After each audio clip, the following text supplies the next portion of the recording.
¿Qué explicación le encontrás al cariño que tiene la gente para con tu persona? A veces tenés la suerte de hablar con la voz que la gente no tiene, hablar por lo que la gente siente en sus fastidios, indignaciones, sobre todo cuando pasa eso.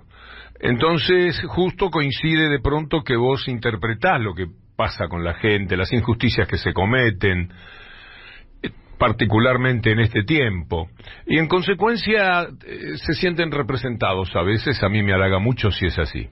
¿Cómo estás en lo emocional, en lo personal, en este momento tan complejo, ¿no?, para la Argentina? Estábamos hablando recién en la previa a la entrevista de que volviste a la televisión. Te vemos dando muchas notas en distintos medios también. Estás con tu obra de teatro en cartelera. Digo, mucha actividad en un momento complejo, quizá. Bueno, la actividad a uno lo mantiene juvenil.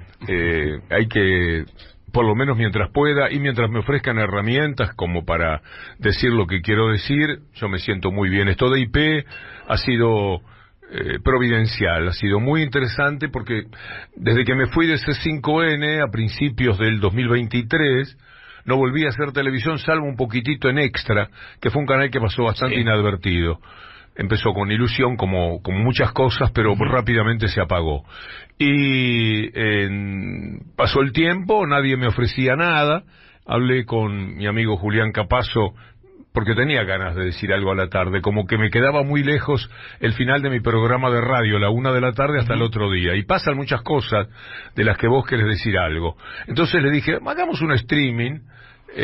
Porque yo no sé ni lo que es, no soy un frecuentador de esa actividad, pero sé que se mira bastante y que a alguna gente llega así, digo, por lo menos para tener una herramienta más. Se lo comenté a Víctor Santamaría en un almuerzo que hubo, y lo comenté para todos, claro, sobre esa intención, y me dijo, ¿por qué no venís a IP? Y cuando me dijo eso, al principio no tomé nota de lo que me estaba diciendo, pero 2 días después lo llamé y le digo, si me hablaste en serio, pues avancemos. Y así fue, y así hace 3 semanas ya completas que estoy ahí en IP a las 7 de la tarde. De lunes a viernes, de 7 a 8 de la noche, en un formato parecido al que hacías en C5N, mostrando, ¿no?, los videos, las declaraciones del día, lo más relevante, y también opinando, editorializando sobre cada uno de esas noticias. Sí, usar materiales de la actualidad para hablar de esa actualidad y tener elementos probatorios de lo que decís. Es muy importante poder mostrarle a la gente en tu discurso en qué te basás, a qué estás apelando para decir lo que decís, sino que no sean solamente palabras que no podés chequear, que no podés corroborar. A mí me gusta que la gente no me crea. No es que me guste que no me crea, prefiero que investigue por sí misma, que tome nota y haga un trabajo que yo llamo de ciudadano, procurando avanzar sobre lo que el profesional ha dicho. De esa manera hubiera detectado las miles de mentiras con las que hemos convivido durante este tiempo. Y como yo no creo que sea capaz de mentir, no me parece, ni que nadie lo crea, pero sí puedo estar equivocado. Entonces, cada una de las imágenes, de los reportajes, de las capturas de los medios de comunicación, de las placas que hacemos, tienen todas un asidero irrefutable. Y esto para mí es muy importante, hablar de una manera tal que sea convincente. Yo creo que eso es decisivo en el tiempo tan oscuro que tenemos en el mundo periodístico.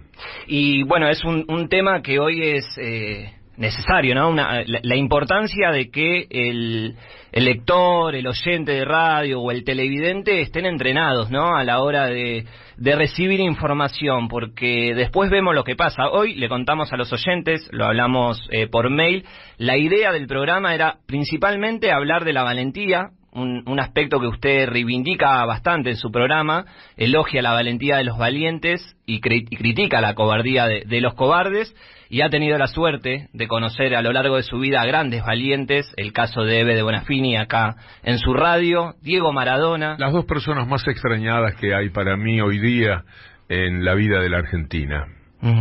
Porque además fue muy reciente. Hay otros muertos muy queribles, pero ellos son de los que un poco de costado aparecían en la actividad política y tenían mucha relevancia en lo que decían. Sí, creo que de Víctor Hugo hay algo, ¿no?, de qué diría o Diego o qué diría Eve de tal cosa Así que es. está pasando, ¿no? Muchas veces lo escuchamos. Sí, ¿Qué estaría diciendo? A mí me lo dicen frecuentemente. ¿Qué estaría diciendo Diego de todo esto? Imagínate, ¿no? Con los audios de Spagnuolo, con la causa del fentanilo, con el caso Libra. Eve hacía mermelada con todo lo que sucede en Argentina. Seguramente, porque además no le escapaban a ningún tema. No es que se iban por la tangente cuando les convenía o cuando, qué sé yo, podía generarse un grado de compromiso innecesario. No, al contrario, ellos avanzaban sobre cada uno de los temas que les planteabas con una gran valentía. Sí. Antes de meternos de lleno en el tema de la valentía, que es una virtud necesaria, ¿no? En estos tiempos que corren, son tiempos de valientes y a veces escasean los valientes. Hablemos un poco de actualidad, empezando por estos escándalos, ¿no? Gravísimos de las últimas semanas. Los muertos por el fentanilo y también los audios de Spagnuolo, teniendo en cuenta, bueno, lo otro que nos sucede en el país, ¿no? Donde tenemos a Cristina Kirchner presa por la causa vialidad, porque supuestamente, y ponemos comillas, no podía saber una presidenta lo que pasaba en la obra pública. No podía no saber lo que pasaba en la obra pública de Santa Cruz, aun cuando los fiscales tampoco pudieron determinar ninguna irregularidad. Una expresidenta que está siendo investigada por la causa de las fotocopias manipuladas por varias manos, y una presidenta que todavía es acusada por la muerte del fiscal Nisman, que todavía nadie ha podido demostrar cómo hizo un asesino para entrar al baño de Nisman. Cristina está presa, hoy Milei, con demostradas causas de corrupción, causa Libra, los audios de Spagnuolo, goza de total impunidad. ¿Cómo nos acostumbramos a vivir en un país sin justicia? Muy mal, con mucha angustia, y esto es lo que le pasa a la gente. Entonces, con lo que estás diciendo, la audiencia de esta radio, con lo que trato de decir en mis programas, y hay mucha gente, no mucha, pero hay más gente que lo hace, damos una posibilidad a que esas voces de quien lo padece, lo sufre y se indigna, estén representadas en los medios. Yo creo que estamos viviendo una etapa tenebrosa, pero fundamentalmente para mí el tema es el de los medios de comunicación. Son mucho más graves para mí las acusaciones que me permito lanzar sobre la mafia mediática, particularmente la de Clarín, que sobre aquellos elementos políticos más visibles. A mí me parece que cualquiera dice cualquier cosa de Milei, porque Milei habilita además para que digas cualquier cosa de él, porque ha sido tan irrespetuoso, tan irreverente, ha destruido de tal forma el lenguaje, la credibilidad de las personas, etcétera, que él mismo habilitó, dio el visto bueno para que cualquiera pueda decir algo de él. Entonces, a mí me parece un límite que hay que exceder permanentemente. A mí me parece mucho más grave, porque siempre están, que Clarín haya demorado casi 48 horas en poner de título el tema de lo que es la corrupción de Milei en esto de los mensajes los audios, de Spagnuolo, los audios de Spagnuolo, parece mucho más grave porque ellos están siempre digitando qué es lo que pasa en la vida del país. Milei, como fue Macri, como la mayoría de la gente de la derecha en política, se convierten rápidamente en un pasado malo, negativo, dañoso, pero no son los que siguen gravitando. Y cuando llegue otro, cuando venga Villarruel, por ejemplo, a la que Clarín con la tapa de ayer o de hoy trata de instalar en el momento en que cae en desgracia Milei, y ellos lo ven con satisfacción, porque ellos quieren que haya un Milei de presidente, de lo que sea, porque les sirve, pero al mismo tiempo quisieran que no fuera Milei, porque les desagrada y porque además Milei se permitió, loco suelto como es, enfrentarlos, y no le gusta al poder real que el poder político lo enfrente de ninguna manera.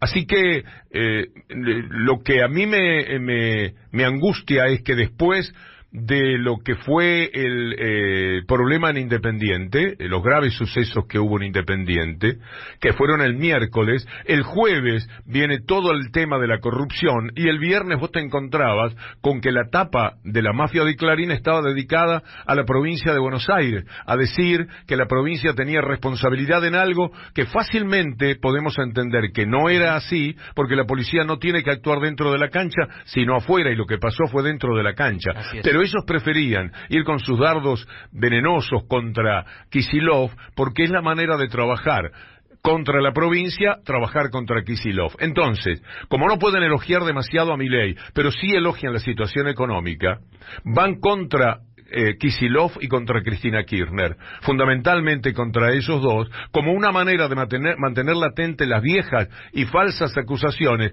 que son las que permiten que la derecha siempre esté viva, siempre tenga la fortaleza política que tiene hoy día. Ahí, Víctor Hugo, algo que dijiste al comienzo y que te lo escuché nombrar muchas veces en otras entrevistas, esto de voy a ir al medio que me permita decir lo que yo quiera y por lo menos contar lo que yo quiera. Y hay pocos lugares por ahora, digamos, si prendo la tele o prendo cualquier, medio de stream ahora, también parece haber poco lugar donde puedo escuchar a alguien que esté contando realmente lo que está pasando. ¿Cómo está esa situación por ahora? Muy mal. Muy mal. En todos los canales hay una agenda a cumplir, claro, de la que no podés zafar. Y cuando vos ves que para zafar, como es mi caso, vas a tener mucho enfrentamiento, es mejor irte, para no vivir mal los unos y los otros. Pero efectivamente hay una bajada de línea en muchos canales, hasta algunos canales queridos. No se puede hablar de la justicia porque han tenido problemas con la justicia y siempre tienen miedo de que la justicia vuelva a actuar de la manera que lo hace, que siempre es delincuencialmente. Gente que ha estado presa, que no puede, sabe perfectamente que si se mete con la Corte Suprema le corta la cabeza y los puede mandar presos de nuevo. O no se puede hablar de Mañeto porque es lo mismo. No, la palabra Mañeto está prácticamente prohibida en los medios de comunicación, aún de nuestro lado, porque enfrentarte con Clarín no hay problema. Clarín resiste que digan Clarín cualquier cosa, no cualquier cosa, pero muchas. En cambio, Mañeto no quiere ser tocado, no quiere estar en donde le corresponde, porque él es un jugador político de enorme importancia y trascendencia en la vida de la Argentina. Él conduce un partido político que está en las sombras como tal, pero que actúa claramente como un partido político que determina muchísimas cosas. Entonces, Mañeto manda sobre la Corte Suprema. La Corte Suprema es una oficina contigua al mundo Mañeto, es como si estuviera en Clarín, y los otros jueces, Bruglia, Bertuzzi, Irursun, Borinsky, y todo lo que vos quieras. Pero cada uno de esos jueces tiene mucho poder sobre la vida de otro tipo de personas, sobre la vida nuestra. Y hay quienes tienen que tomar prevenciones, yo los comprendo. En caso de que sea así, prefiero retirarme, apartarme, porque tampoco es justo que vos tengas un canal de televisión y por lo que un periodista, para sentirse libre, diga, al otro día te estén buscando o te estén persiguiendo con cosas tan graves como la cárcel, por ejemplo. Yo creo que hay cosas que uno tiene que entender y entonces es preferible no estar. Ahora, parece que todo sigue, ¿no? Con esto que hablabas de la responsabilidad de los medios de comunicación. Hay más de 100 muertos por fentanilo en la Argentina y para muchos de estos medios no es un escándalo. Hablabas de la tapa de Clarín, que escondió el tema por unos días, también los audios de Spagnolo. Se ha avanzado en los últimos años con la ley de medios en correrle el velo a los medios de comunicación, pero todavía vemos cómo son muy condicionantes, ¿no? Para la vida del país, para la vida de la sociedad. ¿Cómo se hace para desarticular? Bueno, es la lucha prácticamente de tu vida, para desarticular ese entramado que condiciona tanto la vida de los argentinos. Bueno, encontrar medios, herramientas, micrófonos, canales de televisión que estén dispuestos a demostrar la gran mentira dentro de la cual nos hacen vivir y que la podés captar cualquier día, todos los días.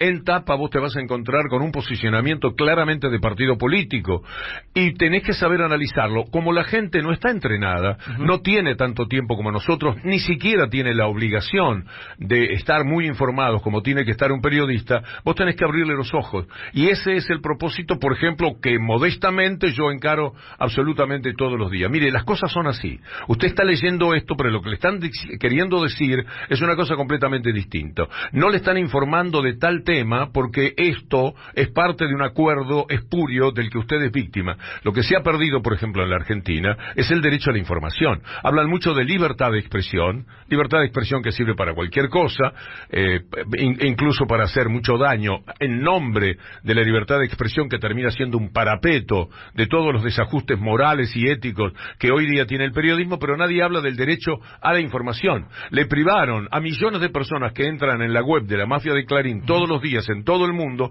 le privaron de una información. Cuando vieron que no podían más, porque sus principales periodistas les dijeron, mirá que la mano viene así, a los popes de arriba, entonces recién empiezan a cuestionar a Spagnuolo, a Milei, pero inmediatamente buscan un reaseguro. El título de Villarroel, que no sé si es de ayer o de hoy, en tapa, es una forma de ir preparando el terreno, porque Milei la semana que viene, si el país fuera normal, tiene que caer, tiene que renunciar, porque lo de él, así como hablamos de una fractura expuesta de un jugador en el fútbol, esto es corrupción expuesta, esto está visible. Aquí no necesitas nada más que mirar la información, escuchar a Español y se terminó. Son unos corruptos, unos ladrones y roban en cualquier lado, incluso donde hay personas con discapacidad que están haciendo la cola, largas mañanas para recuperar lo que les han quitado, que es una pensión de 150.000 pesos o 200.000 pesos, que era lo que le estaban negando. Entonces, es muy importante el papel que puedan tener los periodistas, pero sobre todo para revelar qué es lo que te esconden. Nada menos que eso estaba pasando por alto hasta que encontraron la idea de, bueno, si se cae Milei, que tendría que la semana que viene posiblemente caer, porque no se puede sostener con esto, no hay manera, y tienen ahora que hostigarlo, y entonces lo hostigan los que nunca quisieron a Milei, puedo hablar en plural, y lo hostigan los que lo han querido a Milei como ejecutor de las políticas de la derecha económica de la Argentina. Es decir, le pegan hoy día Clarín, un poco por lo menos, y La Nación también un poco, pero no tan poco. Entonces ya está acorralado, no le está quedando nadie que se anime a quebrar una lanza por Milei. ¿Qué es lo que hacen? Ya preparan el terreno para que venga Villarroel, que para ellos, para Clarín por ejemplo, me gusta decirlo con mafia, para la mafia de Clarín es fundamental que en la continuidad haya una persona que va a ser absolutamente leal a lo que Clarín pretende. Milei se ha permitido, de loco que es, jugar con la posibilidad de no darles Telefónica, cosa que no va a suceder, ya la tienen Telefónica, ya están trabajando dentro de Telefónica, porque ¿qué es lo que tiene la mafia? Tiene a la justicia, y la justicia ya falló contra Milei y a favor de Clarín en el tema de Telefónica, y va a ser siempre así, porque es lo que ellos dominan con mayor propiedad. Ahora, Milei ya debería haber dejado el cargo cuando salió lo de la causa Libra. Son ya incontados los escándalos que tiene Milei por corrupción. Bueno, la hermana también, pedido de coimas, le pidieron plata a Pallarols. Eso de Libra es un poco más críptico. La gente no entiende de Libra, a uno mismo le cuesta el tema, cómo fue que gravitó, cómo fue que hizo, yo quise hacer algo bueno y salió muy mal, puede incluso decir. Son pocas las personas que tienen acceso a las Bitcoin o a estas monedas, nos queda lejos a la mayoría. Le queda lejos a la gente, pero esto, de escucharlo a Españolo, hablar tan claramente de las coimas y de lo que están robando, y que rápidamente hayan actuado el fiscal Picardi, el juez Casanelo, pero sobre todo el fiscal, pidiendo los allanamientos, y que en esos allanamientos ya encontraran dinero en sobres que eran para repartir, cuando es exactamente lo que dijo Españolo, y cuando la involucrada es la jefa de Milei, que es su hermana, y el propio Milei, que está realmente siendo advertido por Españolo. Vos no tenés nada más que demostrar, esto lo entiende cualquiera, por eso está al alcance de la gente, y por eso va a ser más difícil para Milei. Lo más probable es que zafe, una vez más, porque la derecha tiene en la Argentina licencia para matar. Lo que era un título de la película de James Bond, ocurre con la derecha en la Argentina. La derecha mediática tiene licencia para matar, o para mandar a matar, o para hacer matar, como sucede sucedió con Cristina. Es licencia para matar. Sabag tenía licencia para matar. Los de Revolución Federal tienen licencia para hacer cualquier desastre, dando vueltas por la ciudad y atacando a cualquier persona que esté en la vereda de enfrente del poder económico y del poder real. Ahora, si esto sucede, tengo que volver sobre lo mismo que preguntaba hace un rato, digamos. Tenemos que aceptar que vivimos en un país sin democracia, un país sin justicia, un país donde el Congreso está siendo atacado y el gobierno intenta clausurarlo. O que prendés un medio y quizás te están contando una mentira, ¿no? Claro, bueno, ¿qué nos queda a nosotros, por ejemplo, como generación? Luchar, ustedes que son tan jóvenes, pelear todo lo que se pueda y dar... La búsqueda fundamental nuestra es lo que sea imposible de retrucar. Un periodista tiene que tener su medida moral en mantener la mirada de cualquier persona que lo venga a increpar o que le venga a reprochar algo. Porque se supone que estamos hablando desde verdades o conceptos afirmados y que podés argumentar. Esto es decisivo. Entonces, esto también tenés que hacerlo en el ejercicio de este trabajo. Todo lo que digas tiene que tener un punto de partida que la gente pueda creer que es verdad y que lo pueda ver, sobre todo. El otro día alguien se asombraba porque yo mostraba pobreza en los tiempos de los Kirchner, cuando se triplicó casi la clase media, y lo decía el Banco Mundial, contra esta mentira que trata de decir el gobierno al que le quitó la careta la UCA, ahora, en estos días, diciendo que mienten en el tema de pobreza. Cotejar esto y decirles, esto no lo decía Cristina Kirchner o Kicillof cuando era ministro de Economía. Esto lo decía el Banco Mundial. O cuando te hablan de inflación y te dicen que 1.9 de Milei es como la panacea, hay que decirle a la gente, ojo, que siempre hubo mucho menos inflación en los gobiernos del kirchnerismo, incluso en 2014, incluso en 2015, cuando le acusaban de asesinar a Nisman, ese disparate, o cuando acusaban a Aníbal Fernández de ser el autor ideológico del triple crimen de la efedrina, o cuando acusaban a Máximo Kirchner en marzo del año 2015, el año de las elecciones, de tener $80 millones afuera. El viaje de Seychelles también, supuestamente. Yo creo que no hay una mejor lección para alguien que diga, ¿cómo puedo empezar a entender esto del periodismo? Aunque no quiera ser periodista, pero ¿cómo puedo comprender cómo nos hacen la mentira? Bueno, yo les digo, en primer lugar, algo que pueden hacer es mirar el programa de Seychelles de Canal 13 de aquel domingo cuando fueron a Seychelles. Entonces, ahora que se sabe que todo es mentira, pueden apreciar cómo la construcción de una mentira. En los lugares donde se enseña periodismo, tendrían que llevar el programa un día y decir, miren esto, no tenés nada más que decir.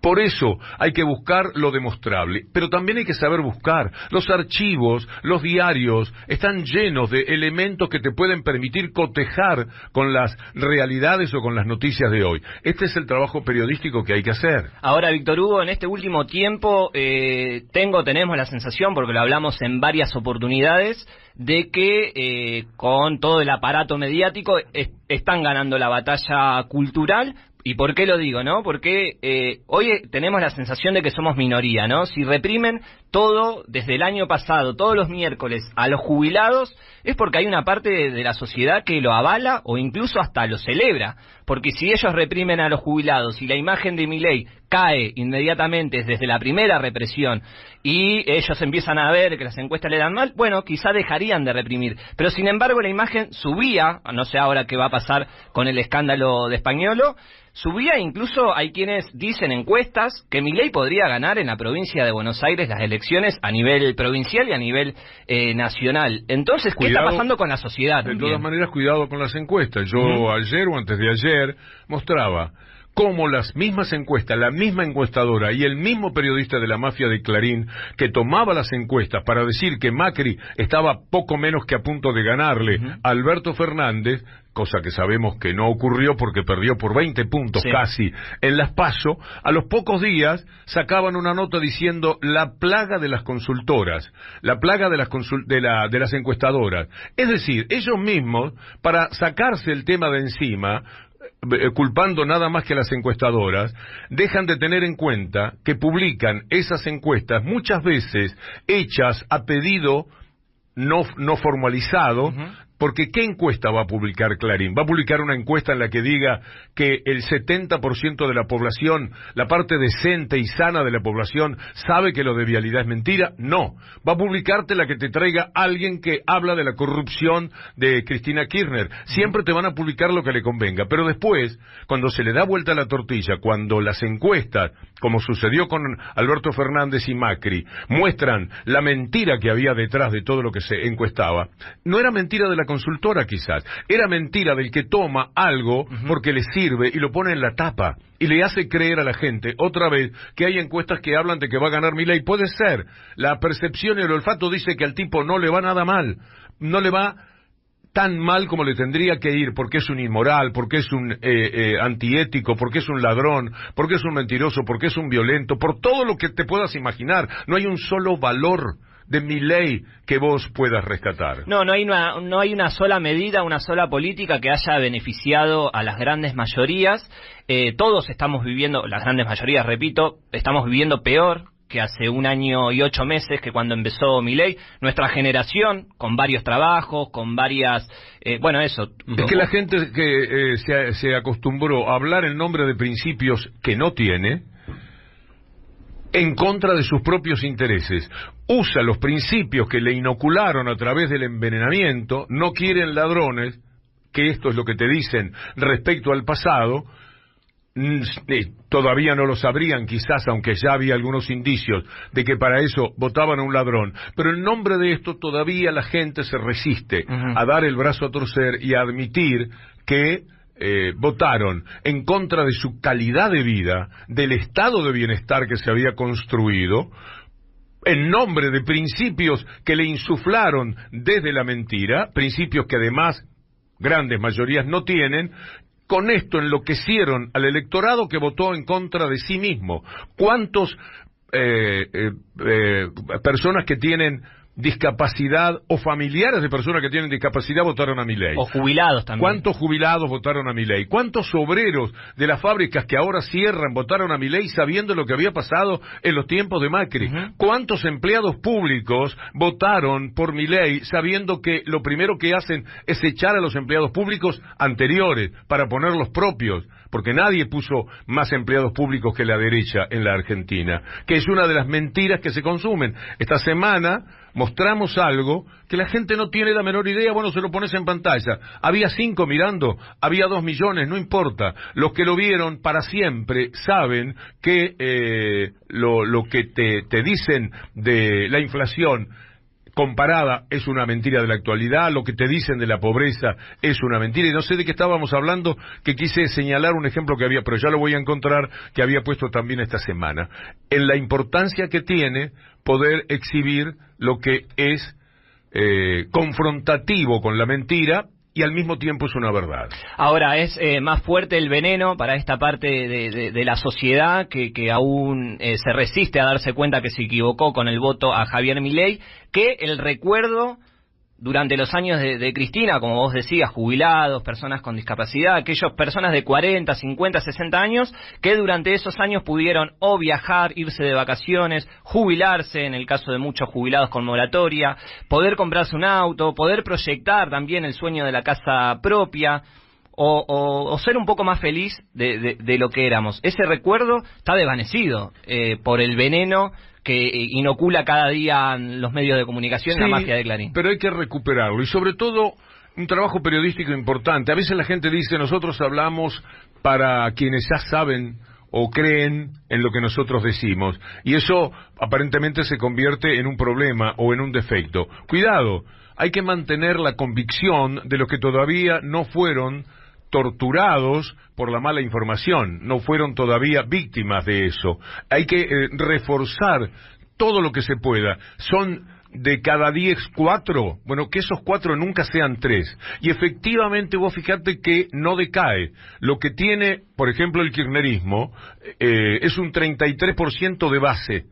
Puede ser 36, puede ser 31, pero está arriba del 30, claramente, eso nunca decayó. Habíamos dicho, ¿no? La idea era hablar un poco de la valentía, teniendo en cuenta que Víctor Hugo conoció a lo largo de su vida a grandes valientes de admirar, como Hebe de Bonafini, con quien supiste tener amistad también, con Hebe. Buscando información para la entrevista, encontramos una frase fuerte de Hebe sobre tu persona, que estaría bueno compartirla, pero también queremos hablar de la figura de Diego Maradona, tu valentía enfrentando a la mafia de Clarín y a las corporaciones, tu valentía enfrentando a la dictadura en Uruguay también, que ha sido perseguido, ha sido espiado, ha sido investigado. Están ahí los Urulix, ¿no? Donde dan cuenta de cómo te seguían de cerca toda tu labor periodística.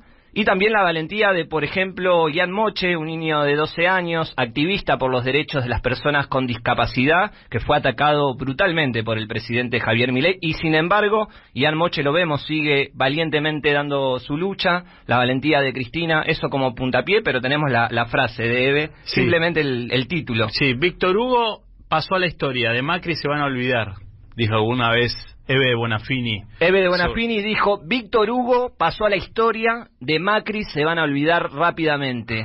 que Hebe de Bonafini diga que pasaste a la historia, digo, debe ser uno de los galardones más grandes. Había mucho cariño entre Hebe y yo lo celebro profundamente, porque haber conocido de cerca a Hebe y a Diego particularmente, ya que son los que hemos nombrado, fue todo un privilegio, pero además un descubrimiento. Hebe, para empezar, tenía fama de mujer dura, de mujer seria. Era lo más gracioso del mundo, lo más humano, lo más sensible que uno podría encontrar.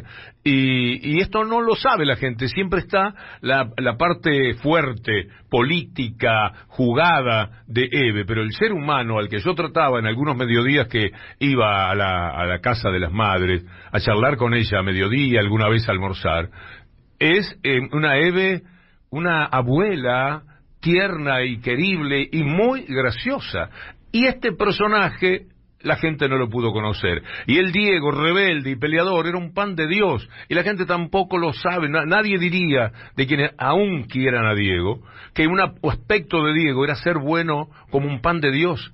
Y era así, o que era un tipo no divo, sino que era, salvo que lo confrontara, salvo que lo peleara, salvo que lo buscara, era el tipo más manso del mundo.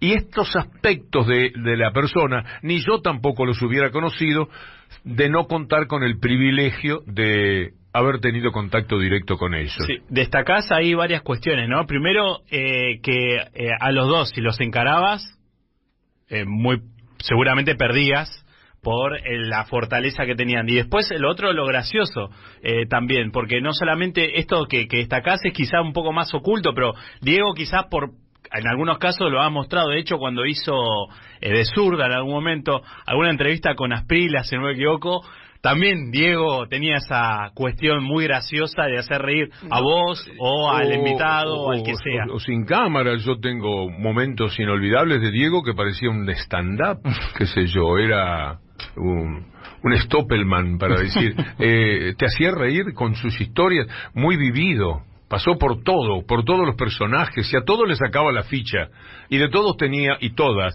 algo para decir, y siempre resultaba sumamente gracioso. Diego, rodeado de gente que él sabía que lo quería, sin ningún enemigo a la vista, era un Diego sublime, de verdad.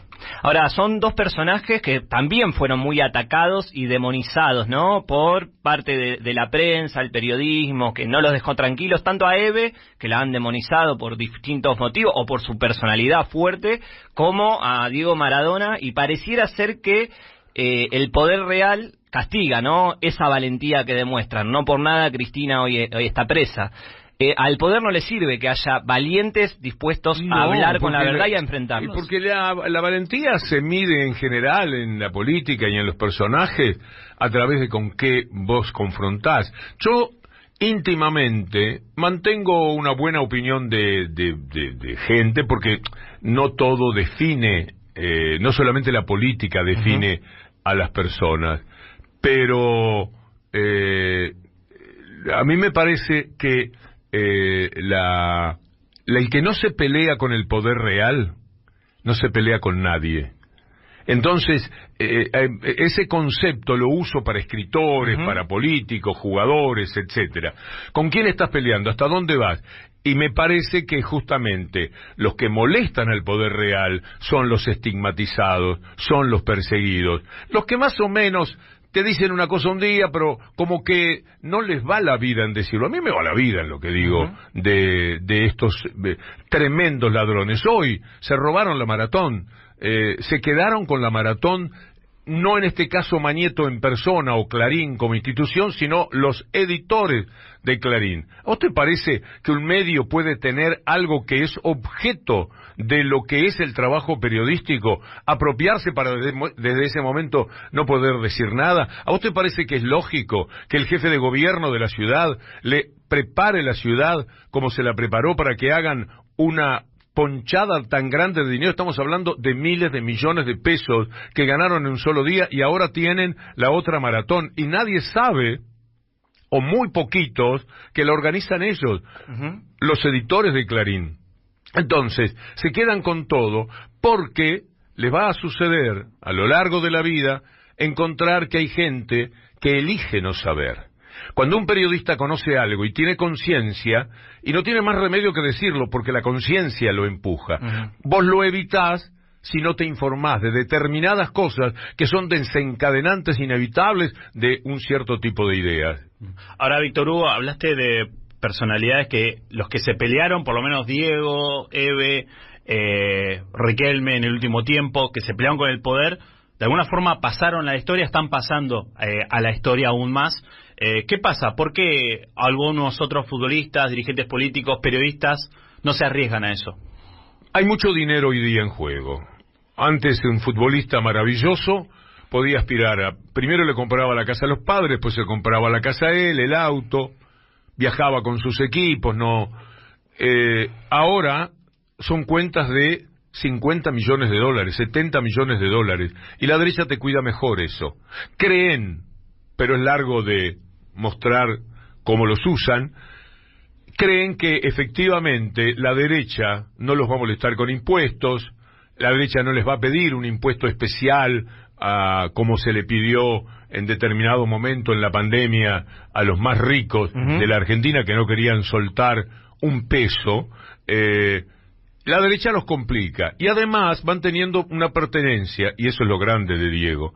Diego era buscado por todos los presidentes, por Chávez, es verdad, por Fidel Castro, pero también por Putin, por Macron, por todos los presidentes del mundo. Todos tenían... Pero Diego no se inmutaba frente a eso. En cambio, la razón de la pertenencia social es un complemento de muchachos de origen muy humilde que de pronto se ven viviendo con una circunstancia económica muy buena y al mismo tiempo en contacto con gente muy rica, y las fiestas son tremendas y la vida que llevan es un tren muy distinto al de la vida humilde. Por eso Diego será Diego por toda la eternidad, ya lo es, porque él no se dejó, a él lo llamaba Reiniero y lo adulaba Reiniero, y él iba con Doña Tota, que era su orgullo personal. La mayoría de los que se vuelven ricos de pronto, una de las cosas que procuran ocultar por lo general, es la etapa en la que fueron humildes, en la que fueron pobres, y una manera de alejarte de eso es pertenecer a ese rango social, al que ahora con el dinero perteneces porque ese dinero es como que si sacaras un ticket, una entrada para poder pertenecer a esa rama de la sociedad mundial, estoy hablándote. Entonces, es muy difícil encontrar hoy día una razón de peso para caerles, porque es humano lo que les pasa, es comprensible, al mismo tiempo que doloroso. Y todo lo que ocurre es fortalecer la imagen grandiosa de Diego, porque Diego nunca se entregó a ese poder. Ahora hablamos de lo que diría Diego Maradona o Eve de Bonafini en estos momentos, o vamos a escuchar a Víctor Hugo en las 7:50 cada mañana.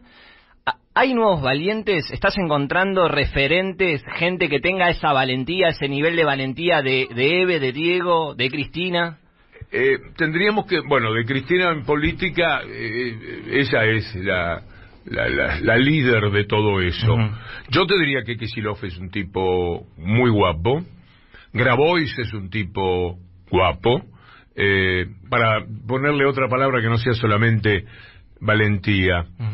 Leopoldo Moró es un valiente, Rodolfo Tailade es un valiente, Vanessa Siley es una valiente, Juliana Di Tulio es valiente, porque cada vez que hablan toman posiciones que en algún momento todas estas personas saben que le van a pasar la factura. Les pase lo que le pase, están anotados y anotados en la lista no necesariamente escrita de las personas que van a ser estigmatizadas, no bien les ocurra algo que humanamente los haga más débiles.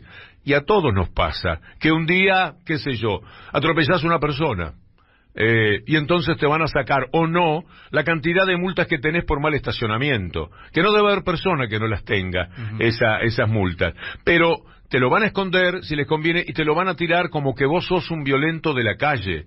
Si vos tenés una pelea un día, te van a sacar otras peleas que tengas, así sean 2, y van a parecer que fueron miles, pero en cambio si vos tenés una pelea siendo periodista, por ejemplo, de la derecha, te van a jugar a favor tuyo. La estigmatización es tremenda para la vida de las personas y es la principal amenaza. Ellos no te matan, Mañeto no te manda a matar, pero sí te quitan las ganas de vivir, que es parecido, y corren riesgos de que alguien muera por la violencia que ellos han creado en la sociedad. Cristina Kirchner la quiso matar Sabag como corolario de toda la violencia que le tiraron a Cristina Kirchner. Sabag pensaba que estaba bien matarla, pero ¿quién le dijo que estaba bien matar a esa corrupta, a esa ladrona, a esa mujer que había llenado de infelicidad, según el punto de vista de ellos, la vida de los argentinos? Estaba bien que la quisiera matar Sabag, porque es lo que él recogía. Yo personalmente, si mirás por televisión, en YouTube, encontrás un tipo que me tiró un auto encima un día que fui a hacer una nota en una calle que se llama Ascasubi, que Clarín se había robado como todo. Fui a hacer una nota y vino la patota de Clarín, manejada por un tal César González, que ahora está preso, después de estar 2 años fugado, acusado del asesinato de aquel pibe de Barracas que murió.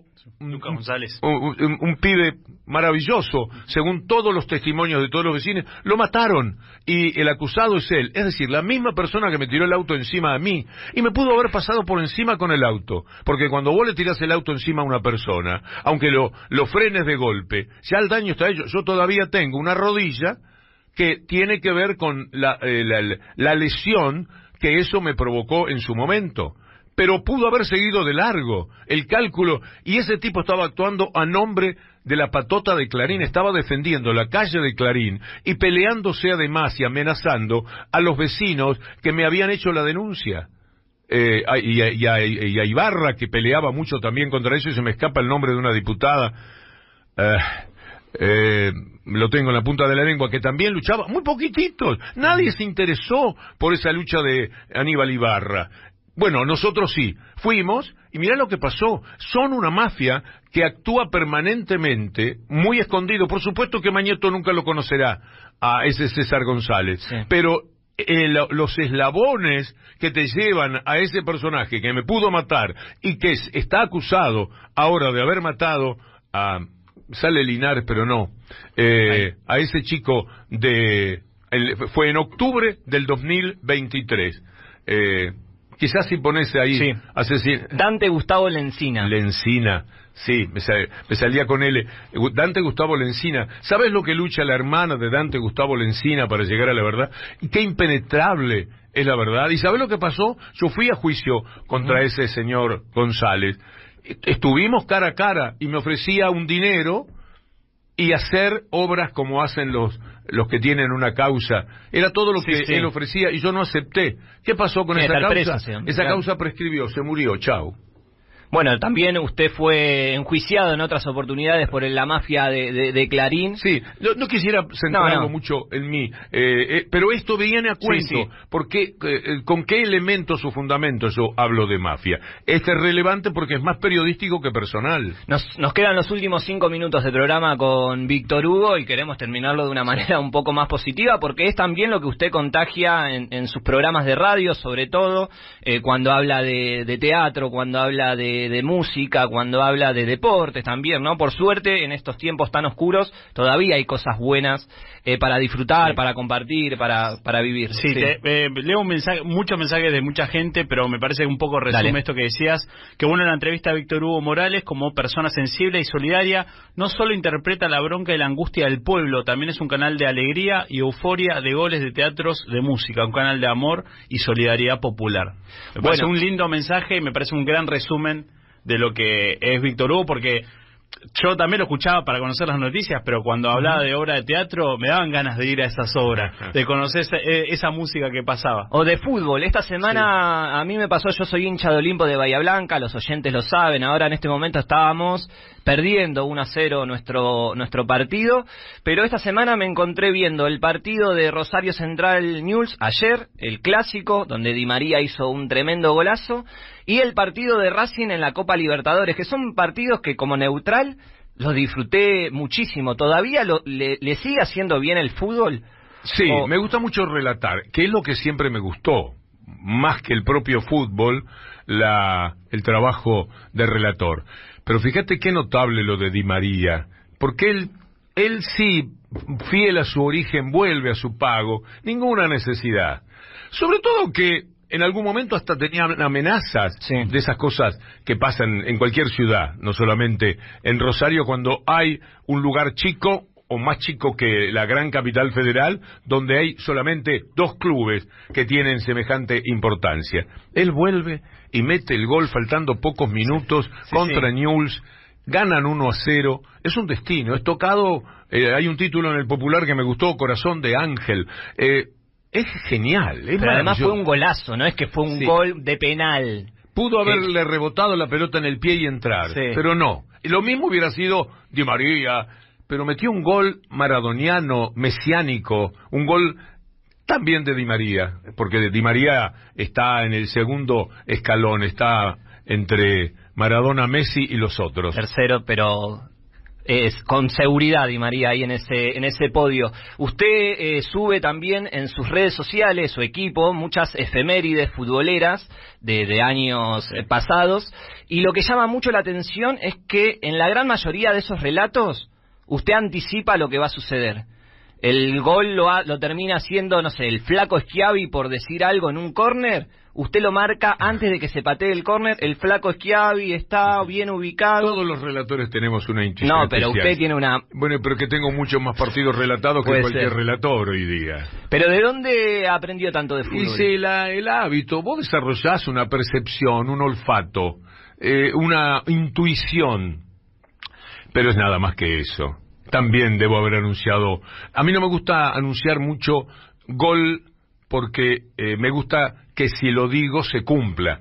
Pero tengo también situaciones anunciadas. En el último partido que relaté, lamenté que no fuera gol de River porque digo, esto es gol de River, una cosa así. Eso hubiera quedado dentro de la grabación. Y hubiera afirmado lo que vos decís. Pero como no hubo gol... Yo lo lamenté. Yo no sé si no lo lamenté más por mí que por River.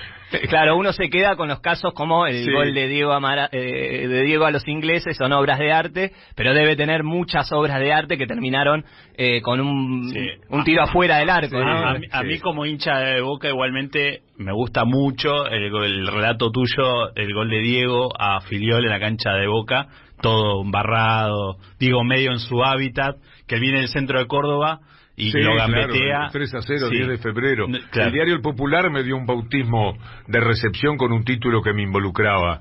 Por ese partido lo recuerdo muy especialmente. Está el gol, la soltó como una lágrima también, ¿no? El primer gol de Diego en Boca. Eso fue el 22 de febrero, Qué locura. El 61 cuando debuté aquí. Qué locura cómo estuvo también marcada su vida con la de Diego Maradona. Es impresionante. Cuando repaso lo que ha sido mi vida de relator y lo que Diego le aportó, es increíble, es maravilloso. Y después encima el haber compartido de zurda también. Yo era muy... Todos. Sí, En esa época sí, nadie se perdía un programa de zurda. Con Roberto Carlos, bueno, un montón de estrellas que también pasaron por ese programa. Dos últimas preguntas, Víctor Hugo, para cerrar, y desde ya agradecerle por su tiempo. Los mensajes están explotando como nunca en el WhatsApp de la radio, que es 11 32 000 530. Que sigan mandando, que después de alguna manera le haremos llegar algunos de esos mensajes. ¿Qué es lo bueno de tener más de 70 años? Tenés menos presión en todo, en el machismo, en el rol que tenés frente a la sociedad, en la tranquilidad con que asumís muchas cosas de la vida. Te desprendés de varios defectos que dicen solo se curan con el tiempo, pero particularmente las presiones del mundo patriarcal ceden, y me parece que eso es lo mejor. Perfecto. Y por último, Víctor Hugo, una pregunta que creo que vale la pena hacerle a usted, con su experiencia y su recorrido. ¿Cómo es una vida digna de ser vivida?